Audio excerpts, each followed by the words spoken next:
Testing. Hey guys, this is Zach. I haven't made a video in a while, but I wanted to make a video just to kind of reconnect because I do think it's a helpful, easy outlet for you guys to hear from me throughout the week.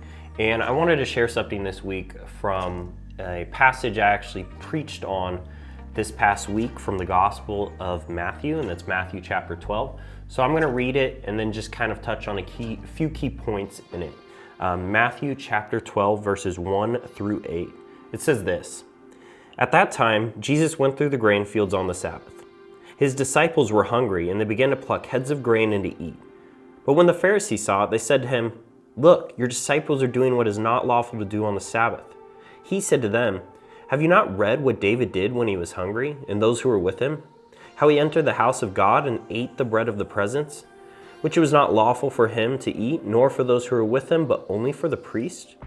Or have you not read in the law how on the Sabbath the priests in the temple profane the Sabbath and are guiltless? I tell you, something greater than the temple is here. And if you had known what this means, I desire mercy and not sacrifice, you would not have condemned the guiltless, for the Son of Man is the Lord of the Sabbath."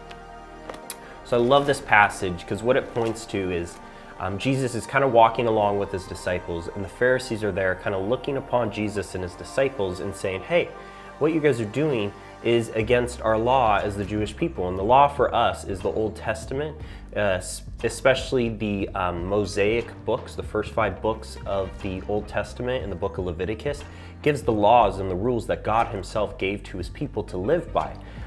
But as new covenant people in Jesus Christ, we know that only Jesus can fulfill the law perfectly, and only does. And so when we attempt to live by laws and rules and different things we create as standards, we really just fall short.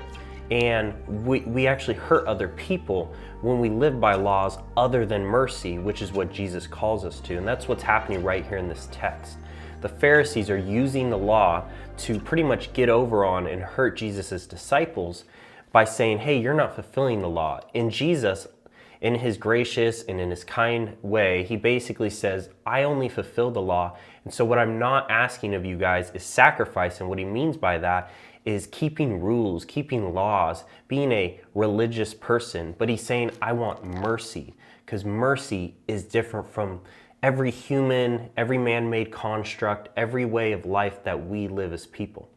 So I think as followers of Jesus, what I want you guys to see this week is don't put burdens, don't put expectations on yourself and other people, because ultimately as humans, we can't fulfill expectations and burdens, and it's suffocating in a way. And what Jesus says right in this passage is nobody, including David, King David, including the priests, fulfilled the law. Only he does as Jesus, and what he offers us is a new way, a way of mercy. And so we get to be reminded this week of Jesus' mercy, and we get to give mercy to other people because we have received it. Love you guys and hope you have an awesome week. I'll see you on Wednesday.